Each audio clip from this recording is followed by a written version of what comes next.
ఈ జాగ మనదే కదా పక్క పంటి ఇంట్లో కొంచెం గుడిసుంటే మంచిగుండు కదా, నాకు ఈ గుడిసెలో నా కొడుకులు నేను ఉంటున్నా కదా అని బాగా బాధపడ్డా మానసికంగా. నీళ్ళు ఉంటే ఆమె చచ్చిపోతే పొమ్మన్నారు నాన్న మమ్మల్ని ఎల్లగొట్టిండ్రు.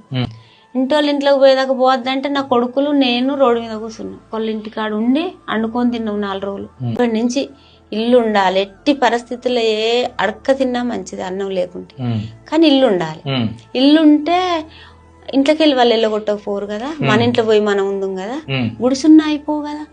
ఈ జాగ మాదేనా, ఈ జాగాలు ఇల్లు కట్టిన వాళ్ళం కావాలి అని బాగా బాధపడి ముగ్గుసి ఇల్లు కట్టిన. 1,20,000. అయితే ఆ ఇల్లు ఉన్నది చాలు, మళ్ళీ ఒకటి కొనాలి, ఇంకోటి భూములు లేవు కదా, ఇంకొకడ 2 ఎకరాలు, ఇంకొకడ ఎకరం బాయిదావుడు బోరేసుడు అని. బిడ్డ ఎప్పుడైనా సుత ఎవ్వలకైనా ఇల్లు ఉండాలి.